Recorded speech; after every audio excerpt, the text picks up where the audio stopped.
That is the only reason Which to wear is socks. why you wear minimal so you wear socks. the smallest socks possible. He really does. And you take them off as soon as you can.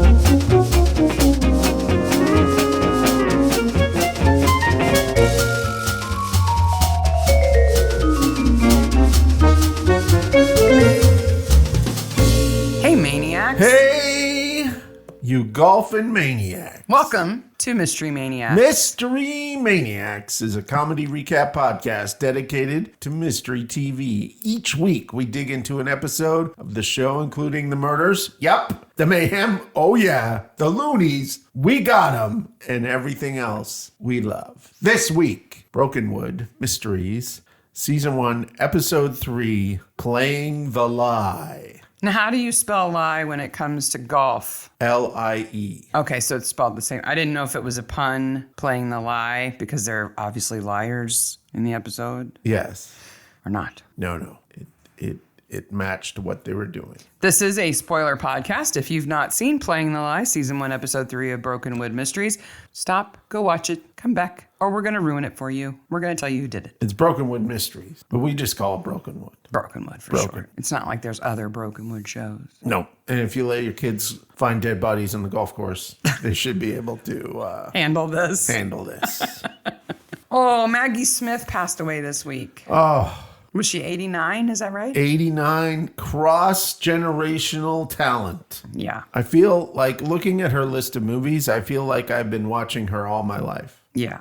I'd say of her most recent roles, her role in Downton Abbey, the early seasons are the ones I watched. She was just, you talk about eating scenery. I just basically watched it to see her scenes, more or less. Because she was so good. But then our kids, of course, know her from the Harry Potter movies. Harry Potter movies. I gotta say Gosford Park, too. Oh, yeah. It's a big Robert Altman fan. That's a movie in which I didn't get to see when it came out because I was raising I think probably my first wife was pregnant at that point in time. So I didn't really You weren't hitting the movie theater? wasn't hitting the movie theater. And then I saw it later on. I'm like, I know who all these people are.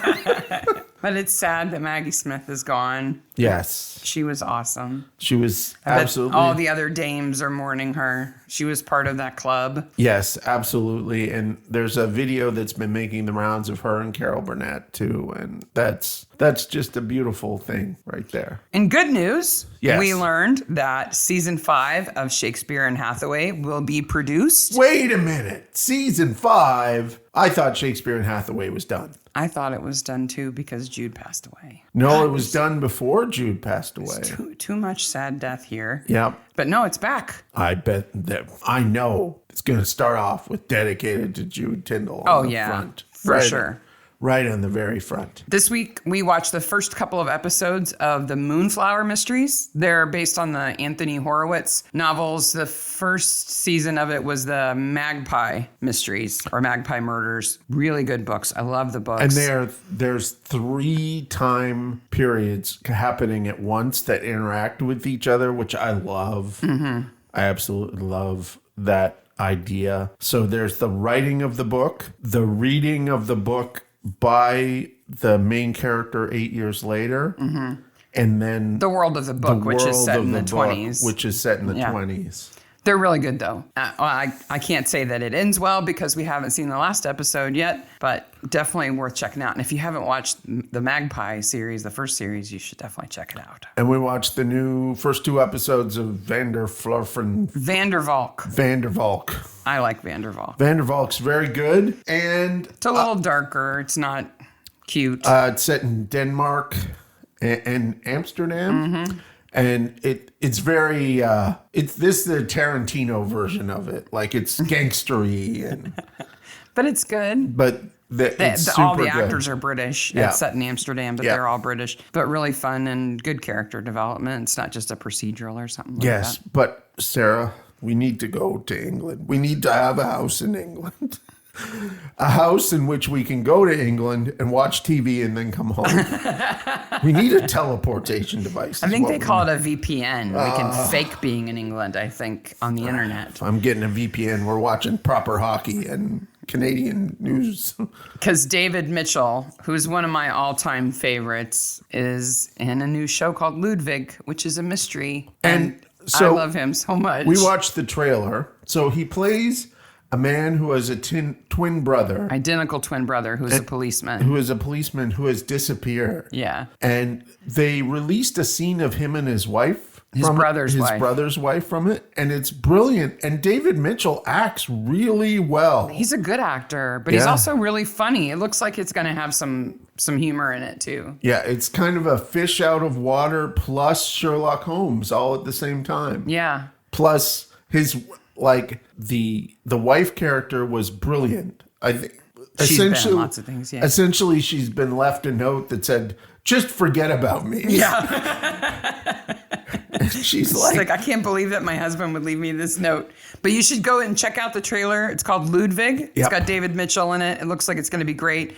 If you are in the UK and you get to watch it, let us know how it is, and we'll love hate you back. Yes. Because you get to see it. Yes, it's a BBC show. Yeah, eventually we'll get to watch it. Speaking of shows that we're going to cover, October 7th, we will release the last episode of season 1 for the Brokenwood Mysteries, Hunting the Stag, or as we like to call it, Frodo.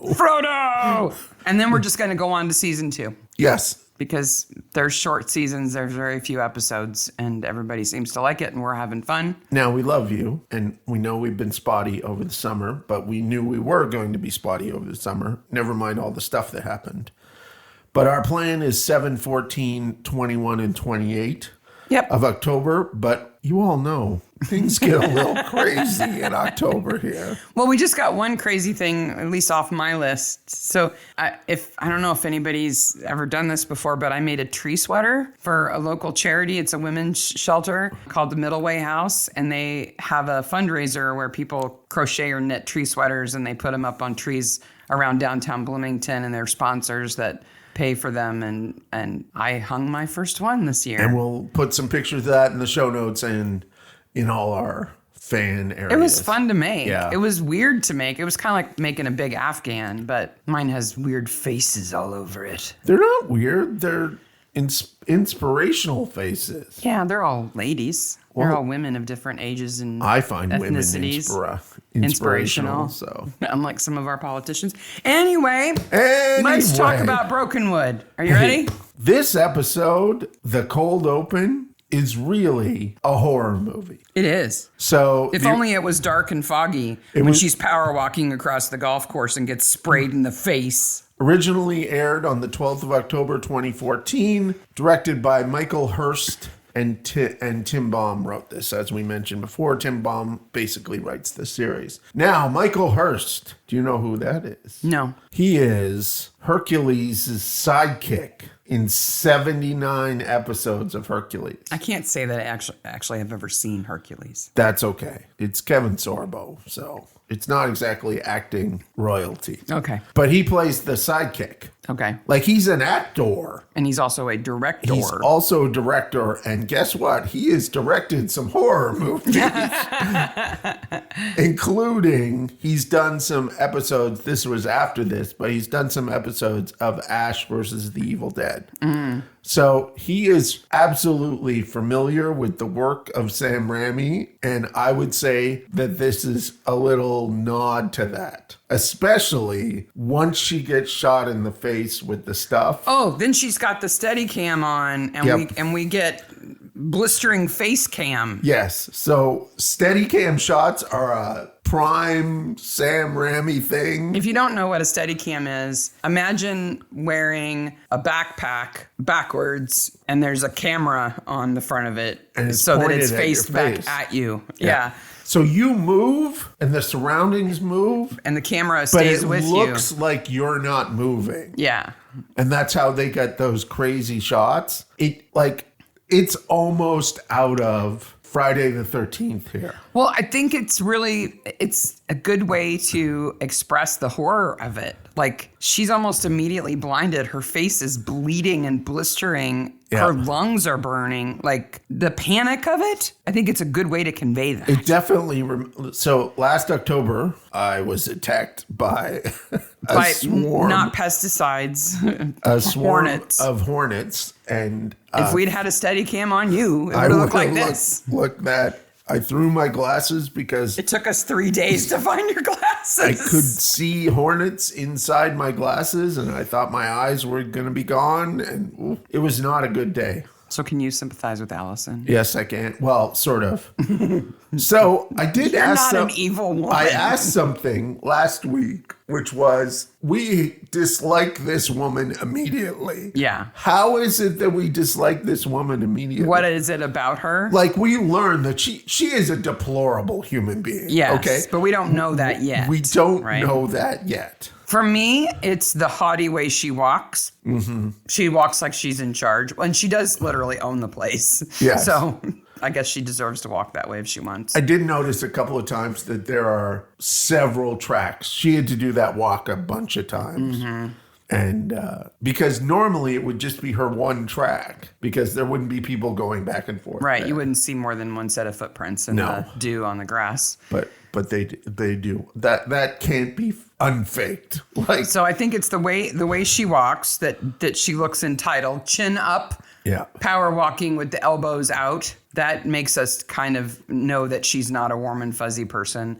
I think anybody who obviously has spent more money on their athleisure clothes than other people spend on their everyday clothes kind of hits you as a Ponzi person that maybe is going to be dislikable. And then the reaction she has when she sees that the padlock is off, she's not like, oh no, she's like, I'm going to get him. This is another thing in which is broken that I have to deal with now. Yeah. And how dare somebody do this? And the dude in the suit is scary. Yeah, with the gas mask and the paper suit. He's faceless and ready for her. Yeah, waiting. I'm glad it was her and not just somebody else wandering around. Yes. Who happened to notice a dog walker or something. Well, everybody knew she walked then. But he did call her and the method of tell her to go there. So. The method of what is the word? Premeditation? Premeditation is huge. Yes. And it leads me to another question that we'll get to. Okay. So then we have the 4 golfers. The town dudes. The dudes. And these are not like fancy golfers. No. They keep their clubs at the golf course, but they're not the best clubs. And they're not all wearing golf gear either. Some of them are just wearing normal clothes that look comfortable enough to play golf in. I also really liked how they talked to each other. They did a good job of walking that line of these guys are just joshing each other because they're playing a sport, and maybe they don't actually like each other. But it wouldn't take much for the razzing to turn into an actual argument. Yes. Well, and the one guy, Neil, is perpetually grumpy. So it's not hard to make him mad. Yes. And the one guy with decent golf clothing, Roger, the killer, is the killer. Yeah. Ponzi guy. No business when we're playing. The only reason there's no business when you're playing is because there's been business when you played and somebody has made that stake. Like, you only have that rule because somebody screwed it up. Yeah. And messed your game up. Ass. You couldn't have fun playing. He says. So they find the body, and I love how they're like, maybe she's okay. And that one guy is like, no, she's way dead. past an ambulance. Yeah. So we have the scene of the crime, and Mike arrives already, and there's a creepy lady there who we don't know about yet, who is really creepy for no reason at all. That's Janet Grimm. She's like the manager. Grimm. Yeah. It's funny. She's played by Donna Reese, and the actress's headshot on IMDb is of her in Power Rangers. Oh. In a costume that completely hides her face. And so when I looked at the actor list before I started rewatching the episode, I was like, oh, is there an evil robot in this episode? I don't think so. Oh, no. Power Rangers, Yes. When half the actor headshots are from Power Rangers, Xena, or Hercules, they're all, or Lord of the Rings, they're all weird. Yes, I would agree. So they do a really dancing around of, I don't know if she's been murdered. Like, This is no accident.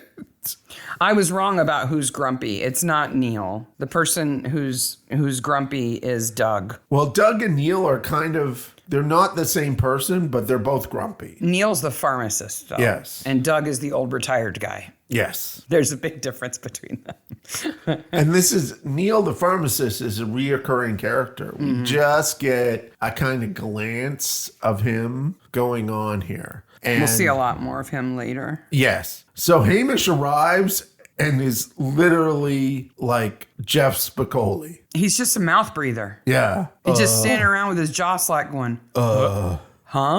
I was, What? what?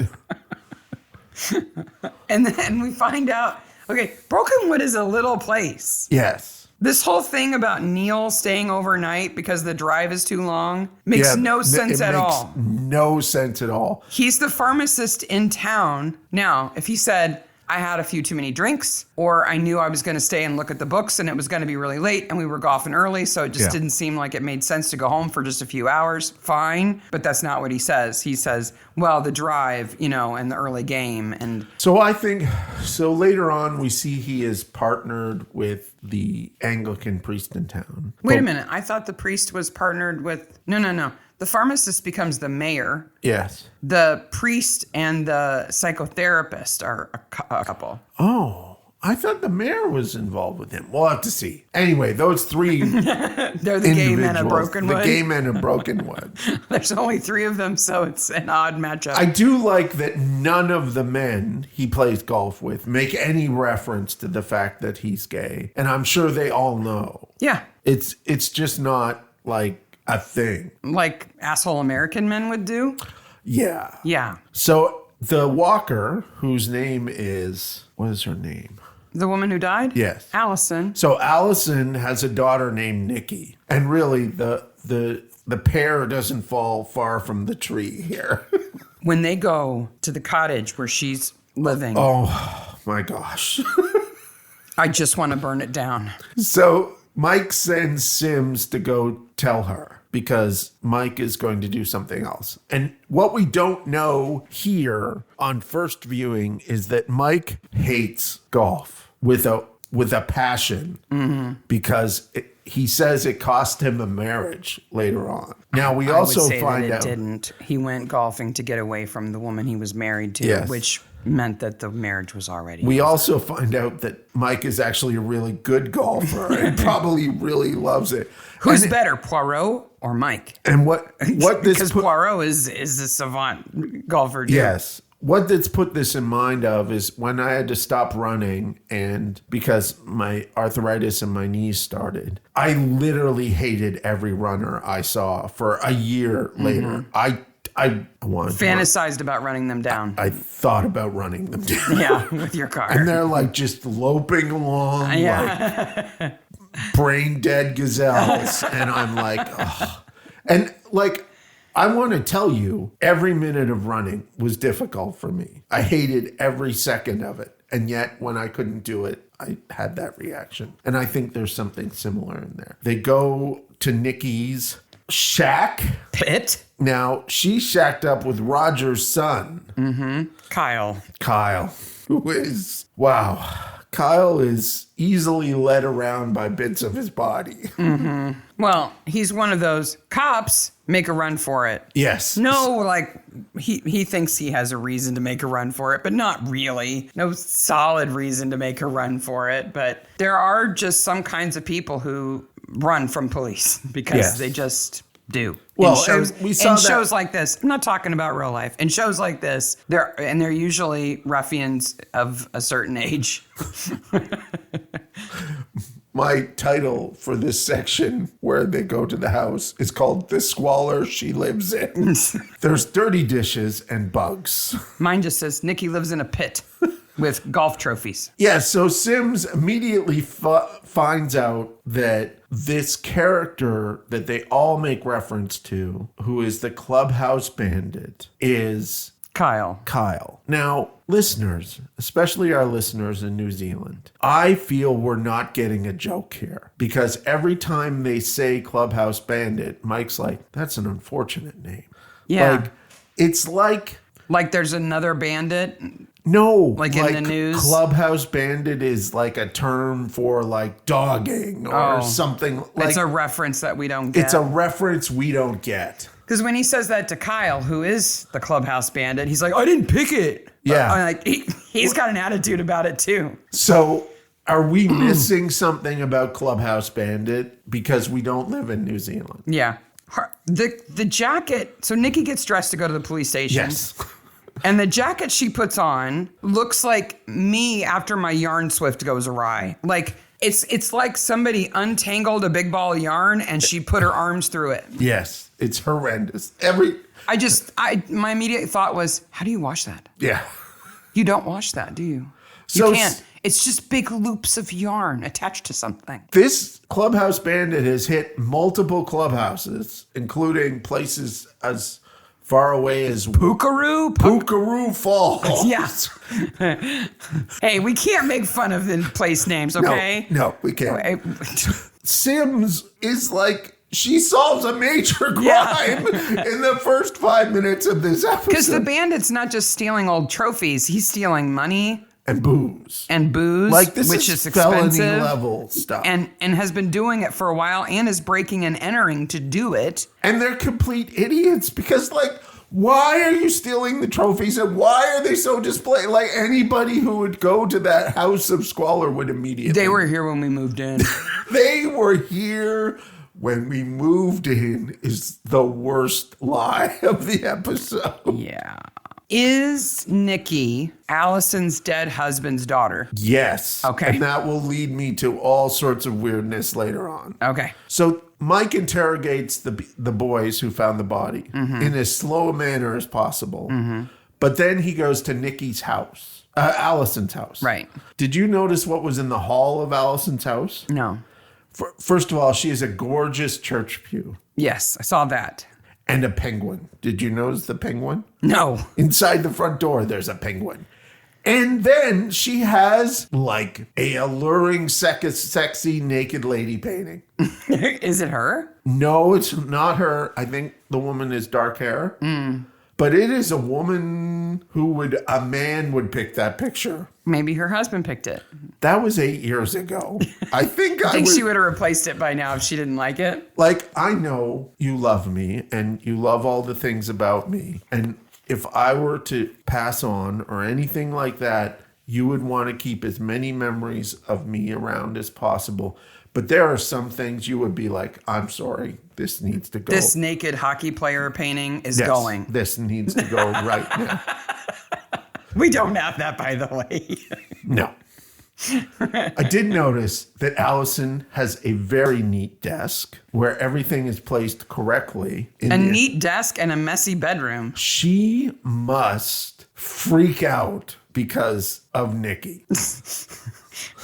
Nikki's room is quite the pit, but it's nothing compared to the cottage. So let's go to the bedroom and get to the root of the problem I have with Allison. So Allison's bedroom, the bed is messed up. There's a box of condoms on the floor. Yes. There's neckties tied to the headboard. Yeah. Now, whose necktie is that? Because it is not Hamish's. Slack-jawed Hamish. Maybe they're Curtis's. I think they're Curtis's. They're her dead husband's neckties. She uses her dead husband's neckties to have sex with her his dead husband's son. Yeah. You said she was deplorable. It was an understatement. And she knows it. And she knows it. Yeah. Do you think she slept with Jared? No.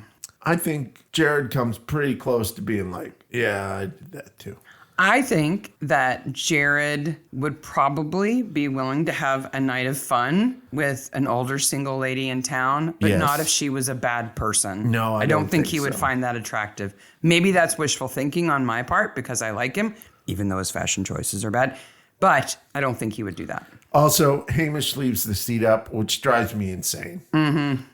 Well, he's the man slut toy boy, so It is a good piece of evidence, though. It means that he was there that day. Like, the last person to use that toilet was a man. Yes. Mike's smart about that. Sorry, was a man who doesn't leave the seat up. Who leaves the seat up. Yes. Because there are men who don't leave the seat up. Like mine. My man doesn't do that. Mike looks at the ever-present listing of winners and losers on former golf tournaments that shows up in every golf episode of every detective show. Grim.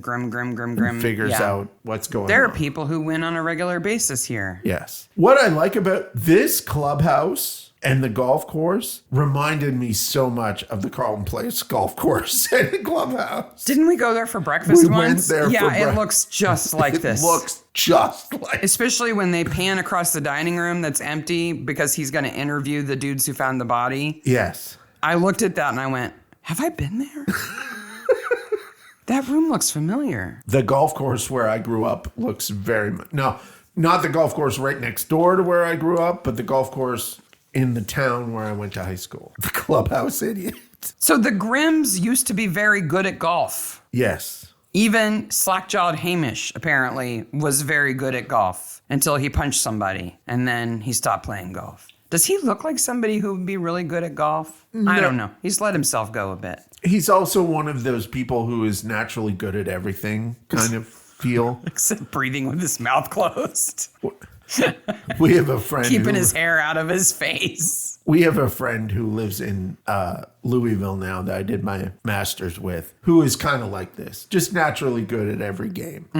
It's unfair. Yeah. Well, the Twitter has been a going. It really dates this. Yes, it does. Because it's 2014. Yes. And Nikki's posting on Twitter about how the police are going to persecute her boyfriend and like, oh my God. And they're going to kill Kyle. And you could stop posting to social media. Oh my gosh, they killed Kyle. I didn't know there was going to be a South Park reference. Now I can't see it. Kyle in the orange suit with the... Yeah. When he jumps over the fence, he's got his little red hoodie on. Yeah. Boing, boing, boing. So then they go to see the Grimms again.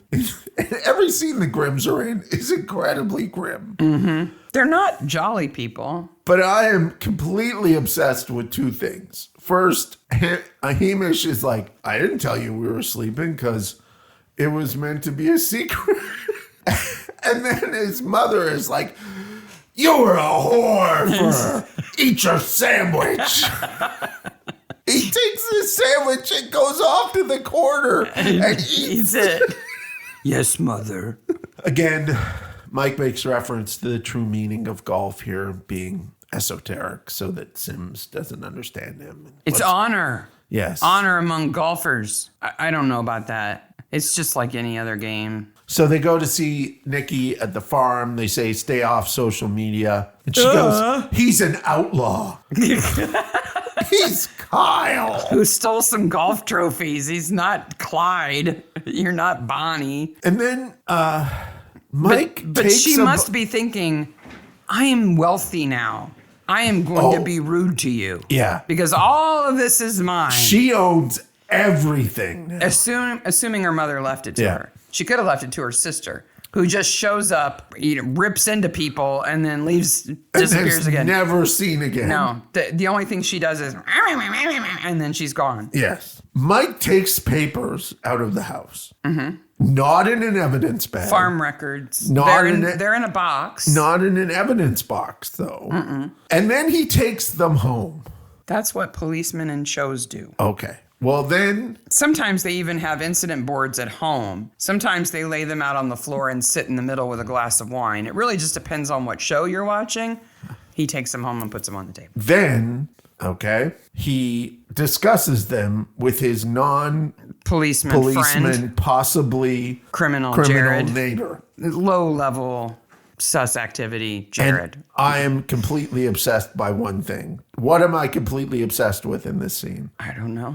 That Jared takes his boots off. When he comes in the house? He comes in the house, he takes his boots off. Okay, We have heard all about Jared's clothing and how much you love Jared, okay?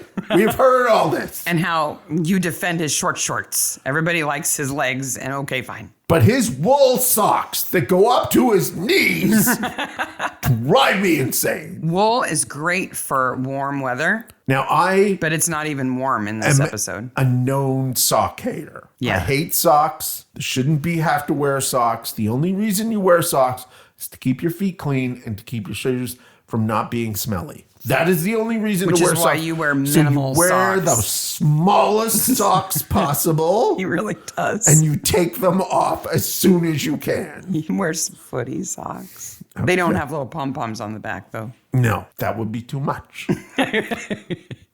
But I have gone to sock places and said, do you have them smaller than this? Okay. He comes in, he opens the door, and he takes his boots off. And I'm like, wait a minute. Is this a New Zealand thing? Or is it a boot thing? Farm or is thing? It a boot thing or a farm thing? Because in Canada, when you go into anyone's house, you take your shoes off. It's a well-known thing in Canada. It's certainly a winter thing. But like when I go to visit my brother in the middle of in the middle of July, I take my shoes off when I go to his house, and you're walking around in sock feet. That's what you do in houses. Mm-hmm. Everyone in America wears like mucklucks all over the house. Mucklucks all over muddy boots all over. Freaking house. They put them on the furniture. Boots on the furniture. There are many cultures around the world where it is common for everyone to take their shoes off, and there are even like little slippers there that you can slip on if you're company. But not here. I asked our resident of New Zealand. Her name is Christelle. And she's been nice enough to offer us New Zealander views. And she's Maori. So even more. So she says it's definitely a Maori thing. I'm Maori, and we're taught to always take our shoes off before we go into anyone's house. Stems from our protocols going into the Maori, I hope I pronounced that right, which is like the town hall or the meeting house of the Maori tribe. You better take your shoes off or you're going to get told off. Oh. That's an ante right there. Mm-hmm. It's a reasonable standard for most New Zealanders actually too. Although I've been to places, people's houses where they're saying, nah, leave them on. It's okay. I'd say we're closer to Canadian practices than American practices. She says Jared is her favorite character in the series. He's an excellent representation of being cheeky and caring nature of the Maori people. I thought that was fantastic. He is the Joyce of Brokenwood. Yes, he is. In that when the detective talks to him about the case, he has local knowledge that he offers up spontaneously that the detective would not have gotten on his own. Yes. Right? Because Jared leads a different life from the life that Mike leads and runs in different circles, right? And he knows different people. And he's a local. He's been there his whole life. Certainly low-level flirt with Joyce on top of it all. So he knows that one of the men who discovered the body is his uncle. And his aunties have sent him. Yeah. I don't think we find out Jared's parents. No, but we do see his sisters and his aunties. His sisters and his aunties. Now, Walter seems to have no partner, so I'm assuming this is a large family of aunties and sisters. He's old enough to be retired. Yes. So he's probably the same age as Jared's parents would be, I would guess. Yes. So now Walter used to raise bees, but he couldn't raise bees because they all died. The pesticides at the Stone Farm killed them all. Yes. And he went to prison for 2 years for running down a cop in his car. Yeah. 2 years? That is... You would get 15 years here. That is aggressively skipped over. Unless the cop jumped out of the way and had no injury whatsoever, then you might get 2 years. But if there's any injury, like he jumped out of the way but he skinned his knee, 15 years. It's just... You're going to jail. And he delivers the line of the episode here. Better than Man-Slut Toy Boy? Better than Man-Slut Toy Boy, because I guess Mike asks him if he thinks that Stone's cancer is related to the pesticide. He goes, no, it was more to do with him being white and not wearing a hat. Jared says, oh, was it from the pesticide? Yes. And he says, no, it was white and not wearing a hat. Apparently he died of skin cancer, I would guess then. I would think so. His hands are shaking. He's got Parkinson's. He's got nothing to lose. He's got nothing to lose. And there is like, Jared does some aggressive hugging. Well, he just found out his uncle is got a serious disease. Yeah. That's sad. And no one else knows it. And now we get to play Wow the Client. And Mike wows the client first with Gina, and then he wows the client with Sims. Oh, because he's been out and about and has learned things that they think he doesn't know yet. Yes. So Gina's like, I bet you didn't know how he died. And he's like, no, she inhaled this bad stuff. And it's a horrible pesticide. And, I've done some research on it in the car on the way over when I was also looking at Kyle Twitters. And driving and listening to country music. Yes. Gina's pretty fun in this episode. She is, but again, only one scene. It's nothing compared to what she's going to be. Yeah. Again, we just get, these are appetizers of Gina. Mm-hmm. I think he was trying to figure out how he wanted to write her. Yeah. That little bits at a time. And I think he enjoyed writing her. And somebody said, well, you should put her in more of the episode. Yeah. So what we find out is the committee meeting of the golf committee the night before Allison died was about a decision whether or not to sell off half of the golf club land to another group. And that group turns out to be Neil and Allison. Yes. Who have formed a company. I don't think everybody else knows that it's them. No, I don't think so. To buy half of the land and then sell it off to a developer at a profit. So Neil is a businessman. He's going to try to do this to make money. Right. Because I think Neil is completely pragmatic here because he knows the golf course is going to go under more than anybody. Yeah. If this doesn't happen. Well, he stayed up all night doing the books. Yes. So they go to the stock and station agent. And you're like, oh, you run the stock and station agent. It's you, Roger Harrington. What a coincidence. The killer. The only place in town that sells the pesticide is you. Shock. That a coinky ding. Now, they haven't sold it for years because it's banned, but they're the last place to have sold it in town. And Kyle, his son, I haven't heard from him. He came and stole food at some point in time. He had on this red parka and it was all tight around his face. I don't know what that was about. It was really weird. There were 3 other kids, including this really loud fat woman that were following him around in a toque. And... oh my God, they killed Kyle! Okay, so here I did some digging, and it's really hard to find this, but I finally found it. So they decide to go to the pharmacy, and I'm like, oh, okay. Before they get to the pharmacy, I'm like, how many murders happened in 2014 in New Zealand? You want to guess how many murders happened in 2014 in New Zealand? In the whole country? The entire country. 25. No, 42. Okay. Now, remember, 4 murders now have taken place in one little town in the space of a couple weeks. So they are 10% of the murder rate already. We have not seen a change in season. Mike is the problem. The 10% of the murders. He brought murder to town. Yes. Now, the USA has 10 times the population that New Zealand has. Oh, and 1,000 times the murders? 340 times the murders. Wow, way to bring it down, babe. Yep. Not only does Roger sell the pesticide, he's been stooping Allison. Everybody's been stooping Allison except for Neil because he plays for the other team. I don't really go for that. Neil uses a term. Yes. When he talks about this affair that grosses me out. What does he use? It's a euphemism for sex, and it's rooting. Yes. And I hate it. If it was rutting, that would be like animals. Okay. Yeah. I think it's supposed to be rutting. No, because I've seen other people say it from Australia and New Zealand, and it's rooting. He's the wrong kind of cat. And it's just, ew, gross. I don't know why, but it's blech. Anyhow. We learned this week that both male and female cassowaries have penises. And since I've just been grossed out. It was World Cassowary Day. Roger is not acting like a man who is innocent of murder. He rushes out to Nikki on the street and is like, well, you can't be tweeting about my son. You corrupted my son, you whore. Yeah.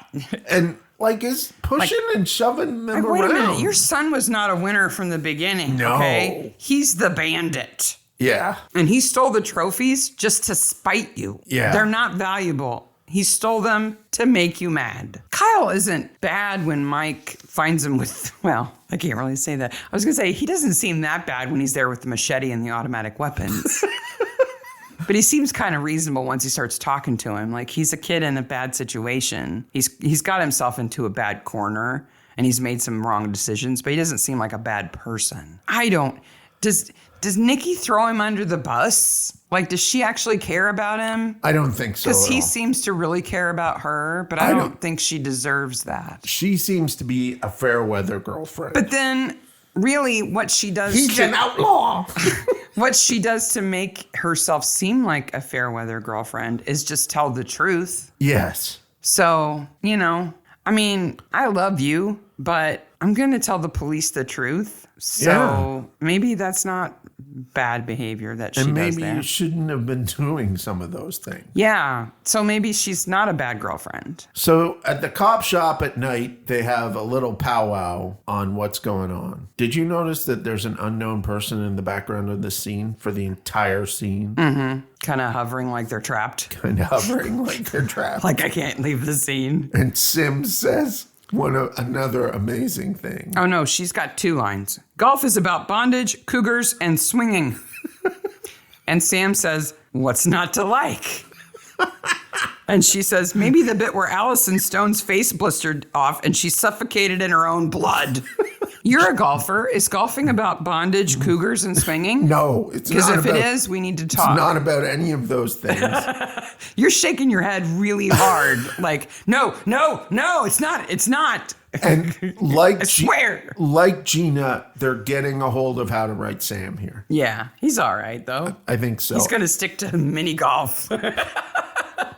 So Mike figures out that essentially she met with someone first, or someone was there first. Well, somebody calls to lure her to the golf course. Yes. And it's not Neil. He was there, but he was asleep. He was asleep. So somebody else was at the golf course and called her at like 6:30 in the morning and told her, oh, we've had another break-in in the shed. Come see. So who was there? And then Mike starts retracing steps. And checking his watch to see how hard it would get to one place to another. Yeah. And then they find the murder weapon. They find decoy evidence of the murder weapon, not the real one. And they're snobby cyclists who find it. Did you catch how they figured out what was going on, the cyclists? Mm-mm. Because some uniform had blabbed all about this at a barbecue. Oh, that's right. That's why they knew that this stuff was important that they saw. It's decoy evidence, though.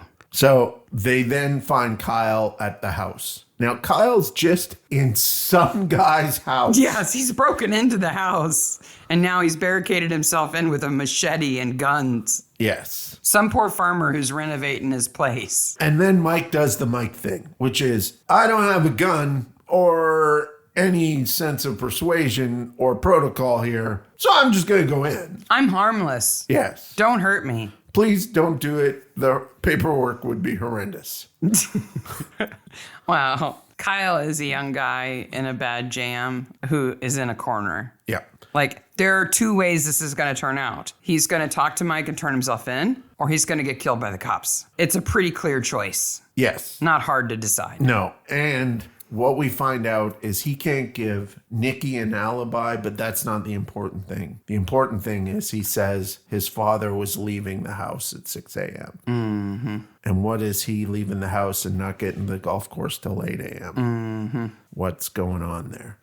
Maybe a paper suit and a shed and face blisters. So then we get the final scene, which has all sorts of wonderful things in it. The first wonderful thing is... This is when Mike confronts Roger on the golf course. As soon as Mike confronts Roger in the golf course, you're like, oh, he did it. Well, yeah, because First of all, he doesn't immediately say, oh my gosh, have you...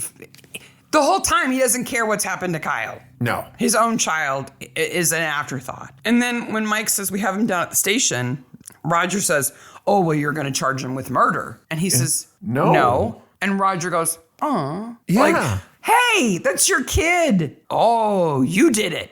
Like right then and there. He wanted his own kid to get framed for the murder that he committed. He's awful. We have not got to the level of awful he is. We'll get there. So he found out, because he read the charter, that Allison's family gets the land if they vote no to sell any of it. Right, because the charter says if the golf course is insolvent and is going to go out of business, it reverts back to the Stone family because they gifted the land. Getting back to our earlier discussion, they voted no, so it's going to go under. So now Nikki owns the golf course. Too. Yeah. They say that the Stone family owns like half the county or something. So now Nikki and her loopy sweater owns all of that. Yeah. Nikki owns everything. Mike does the Mike thing here where he goes, are you going to confess or do I have to tell everybody, including this camera person here, what you did? And he's like, I don't know. You have no evidence. And he For explains, once, I want a cornered murder to go, Here's the evidence against you. You did it. Or, oh, yeah. Okay. You're right, I did. Hey, you don't even know about this part. Let me tell you. I thought for sure I was done when I left my fingerprints all over that. So he explains that he called Allison, drove his car to make sure that she was leaving. He put the stuff in the building. He sprayed her. He left, cover of darkness. His evidence was basically in the back of the car when they were looking. And Mike is legitimately mad there. Yeah. So then he says that Mike says if he's going to shoot the golf ball and get it closer to the hole, he's going to go in. And at that point, you're like, oh, Mike's a golfer.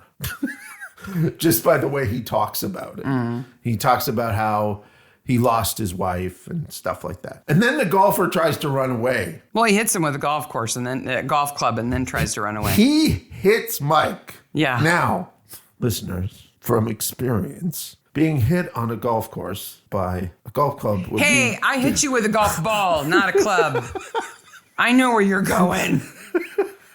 Don't you misrepresent what happened. Completely by accident. It was the second time I'd ever played golf. I was hitting it for the first time off the tee, so I was hitting it as hard as I could. Was standing not too far away from the hole. He didn't know I was going to be miraculously good, and the ball thunked him in the calf and left my inner thigh. Oh, that's right. How were you standing that it hit your inner thigh? Were you doing the splits or what? I don't know. You like sticking your leg out like a lady trying to get a ride? I don't know. And the ball hit it on the inner thigh, and almost immediately there was a perfectly round purple bruise on the inside of his leg. The next day was the worst. It was nasty. It was nasty. But evidence of my powerful drive. So I've not played golf Mike since. getting hit by that golf club must have really hurt. But it is completely different from being hit by a ball. Agreed. And I'm sorry I said you were you were well away from any danger, and I drove it exactly the wrong direction. Luckily, Ginger Ranger is here. Sam. Because he gets to tackle this episode. So now we've had 2 episodes in a row of tackling, and we've had 3 episodes in a row of one thing. There's one thing that has appeared in every single episode. I went back and checked. The bullhorn? The giant bullhorn is in every single episode. It's so a major part of the police now, station. I cannot not look for it. It's a big in Mike's bullhorn. office, and it is a giant bullhorn. But it's always been in Mike's office. Yeah, it's it's not. always- Well, it was in Gary's office. It was in Gary's It's office. not the traveling bullhorn. It's not the But traveling- it is in front of a window, so It you is. can see it from outside of his office and in his He office. doesn't use it at the farm with Kyle. Why is the farm that Kyle breaks into being renovated? Why does that matter? I think it matters because it made it easy to break into. Maybe, I guess. Now, my question is, if you're renovating your place enough that you're not there If it's an extensive enough renovation that you're not living there, why do you leave your guns there? Yes. Anyhow, I can see why it was a target for Kyle to break into. He wanted food and money. Oh, well, Mike played golf. Isn't this fun? Let's walk off into the sunset talking about golf and stuff. There is a huge question left unanswered by this episode, and it is dark. Okay. And it's not Allison sleeping with her stepson? No, that is the first dark question. Okay. The second dark question, the question I have, is where is Roger's wife? She says that she's away, okay? Doing something. She's a travel agent, and she goes to the resorts where she sends people to check them out. Okay. Which is a frequent thing she does. Or does she? If you were away, okay? And I came back and you'd been arrested for murdering your mistress? No.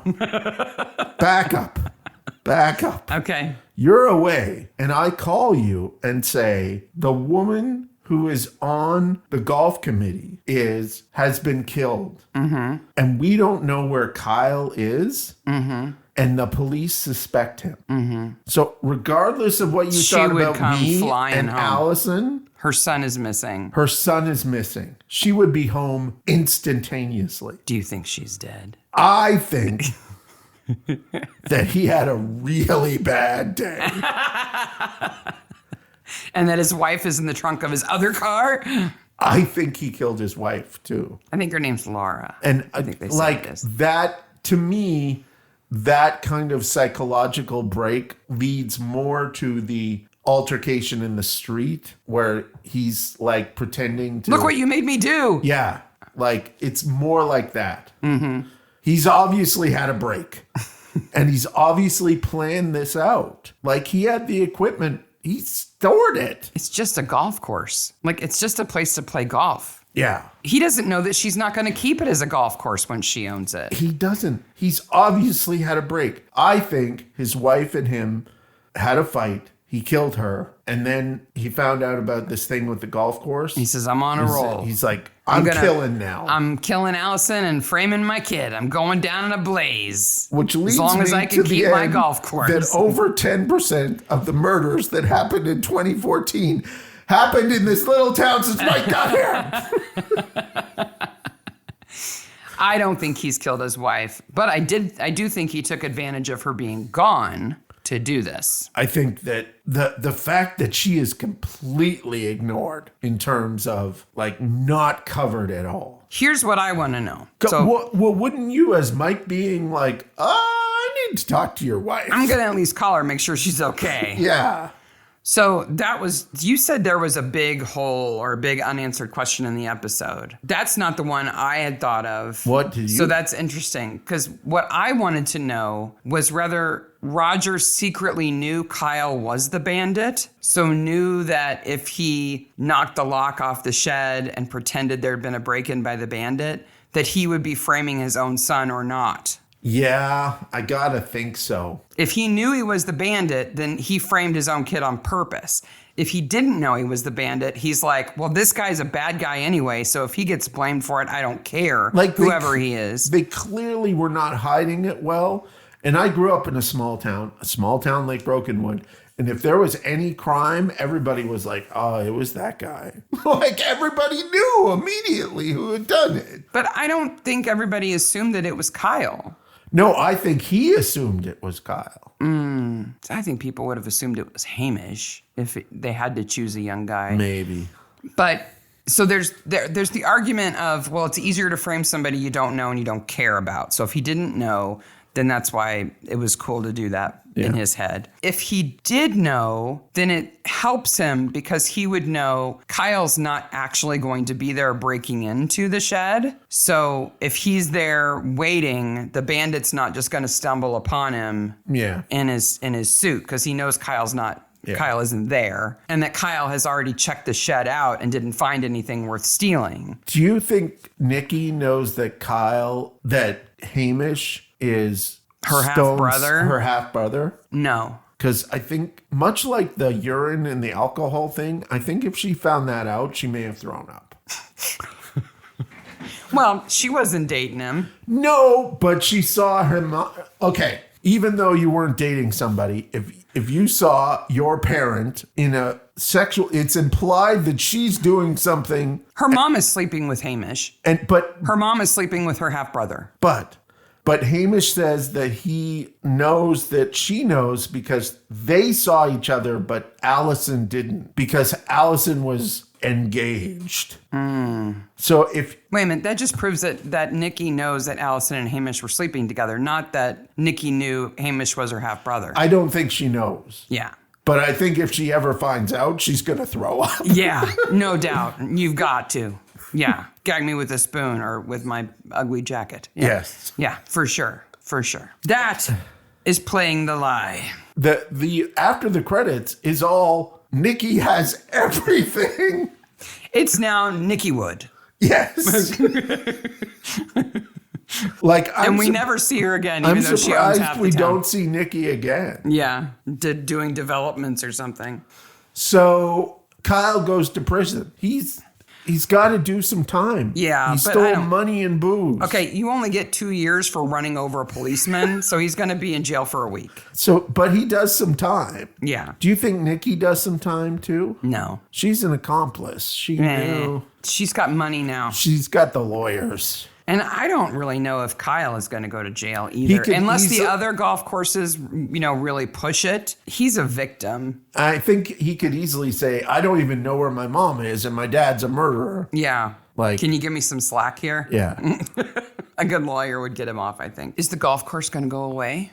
Or is Nikki going to let him keep a golf course? I think the golf course is going to go away. Okay.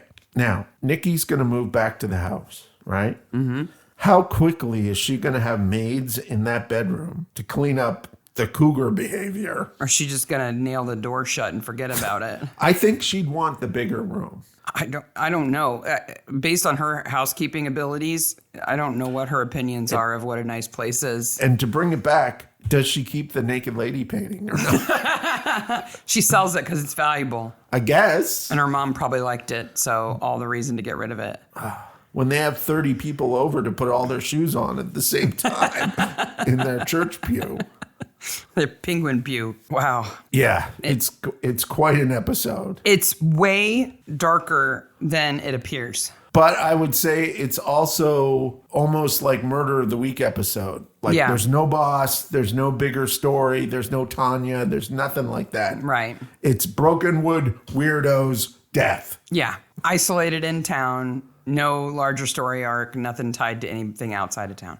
And it seems to me that as a writer, he's like, I don't want to kill off too many people. Mm-hmm. He gets over that. Yeah. We'll start with 1, maybe 2 an episode, and that's it. Just warming up. Just warming up, And you got to decide which of these characters is going to come back. I don't want to kill one off that I like. I don't want to kill the pharmacist off because I'm going to keep him around, I guess. He might be important later. They definitely are like, I like working with this person. We should have him back. Well, there's only 14 actors in New Zealand, so they got to be careful with who they kill off. All were Power Rangers. All right. Next week, we start with season 2. No, we have the last episode of season 1. Last episode of season 1, which is Hunting the Stag, which is play on words. It's a stag party, and they're hunting, and there's Frodo. And murder. And Frodo so goes under the radar here. Yeah. Again, it's like a test drive of the character. Yeah. And he works, so he comes back. And the actor who plays Frodo is fantastic and just gets better. Yeah, he does. Absolutely fantastic. And that is Mystery Maniacs for this week. Yes. Wow. October already. I'm staying away from golf courses. I don't know about you. Well, I certainly am, especially if you're on them. I don't golf anymore. I peaked early, and now I'm done with it. Peaked at my inner thigh. Okay. That means something completely different. We will return on the 7th of October with Hunting the Stag. And welcome to Spooky Month. Yes. My favorite month of the year. It's the best month of the year. It's high holidays for us. Damn straight. Bye, Maniacs. Bye, Maniacs. Thanks for joining us on the Mystery Maniacs podcast. If you enjoyed our crazy podcast today, Don't miss out on future episodes. Follow us on social media for updates, behind-the-scenes content, and exclusive sneak peeks. Subscribe, like, and share to spread the word. Bye, Maniacs. The first one was what? It was another flower. Not Mayflower. That's all I can think of. It sounds like Mayflower, though. It's something. We should stop and look it up. Okay. And then you should edit this.